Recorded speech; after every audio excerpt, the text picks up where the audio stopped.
দুপুরে 4 রাকাত নামাজ পড়লে জীবনের সকল নেক আশা আল্লাহ তাআলা পূরণ করে দিবেন। এই সময়টা হচ্ছে সবচেয়ে গুরুত্বপূর্ণ সময়।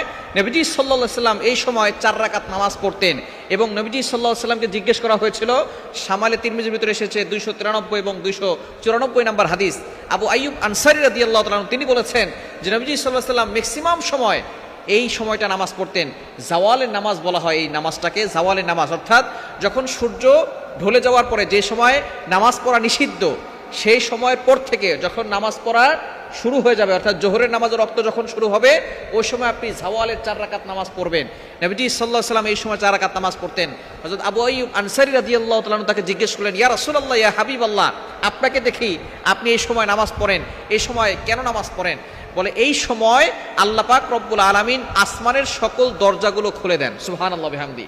ইন্না আবওয়াবাস সামা তুফতাহু ইনদা জাওয়ালিশ শামস, যখন সূর্য হেলে যাওয়ার সময় অর্থাৎ হেলে যাওয়ার পরে যখন জোহরের ওয়াক্ত শুরু হয়ে যায় তখন হচ্ছে আল্লাহ পাক রব্বুল আলামিন আসমানের সকল দরজাগুলো খুলে দেন এবং ওই সময় যদি কেউ 4 রাকাত নামাজ পড়ে, 4 রাকাত নামাজ পড়ে যদি সে সালাম ফিরে আল্লাহর কাছে দোয়া করে, আল্লাহ পাক রব্বুল আলামিন তার সকল দোয়াগুলো অ্যাকসেপ্ট করে নেবেন, কবুল করে নেবেন।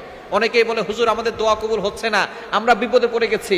আমরা অনেকে জাওয়ালের নামাজ যা আছে সেটা আমরা জানিই না। ইশরাকের নামাজ পড়ি আমরা অনেকে, চাশতের নামাজ অনেকে পড়ে, কিন্তু এই জাওয়ালের নামাজ আমরা অনেকেই পড়তে জানি না। অনেকে আমরা নামও মনে হয় শুনি নাই। নবীজি সাল্লাল্লাহু আলাইহি সাল্লাম ইবাদতের যে অধ্যায় রয়েছে নফল ইবাদত, শামাল তিরমিজির ভিতরে নবীজি সাল্লাল্লাহু আলাইহি সাল্লাম নফল নামাজ পড়তেন। নবীজি সাল্লাল্লাহু আলাইহি সাল্লাম নফল ইবাদতগুলো ছাড়তেন না, কিন্তু এই জাওয়ালের নামাজ মাঝে মধ্যে পড়তেন, মাঝে মধ্যে আবার ছাড়তেন। কেননা যদি তিনি সবসময় পড়তেন তাহলে এটা সুন্নতে মুআক্কাদা হয়ে যাওয়ার সম্ভাবনা আছে। এজন্য নবীজি সাল্লাল্লাহু আলাইহি সাল্লাম যাতে করে উম্মতের উপরে কষ্ট না হয় তিনি প্রায় সময়টা পড়ার চেষ্টা করতেন। নবীজি সাল্লাল্লাহু আলাইহি সাল্লাম বলছেন যে এই সময় আমি নামাজ পড়ি এই জন্য, যখন আসমানের সকল দরজাগুলো খুলে দেওয়া হয় তখন আমি চাই আমার কিছু ইবাদত আল্লাহর কাছে পৌঁছাক, আকাশের উপরে পৌঁছাক, আল্লাহ পাক রব্বুল আলামিনের কাছে কিছু ইবাদত পৌঁছাক। সুতরাং আপনি যদি এই সময় 4 রাকাত নামাজ পড়তে পারেন অর্থাৎ জোহরের ওয়াক্ত শুরু হওয়ার পরেই একেবারে প্রাথমিক পর্যায়ে জাওয়ালের নামাজ আপনি 4 রাকাত পড়বেন, এরপরে আপনি দুরূদ শরীফ পড়ে আল্লাহর কাছে দোয়া করবেন, আপনার সকল চাওয়া পাওয়াগুলো আল্লাহ পাক রব্বুল আলামিন কবুল করে নেবেন।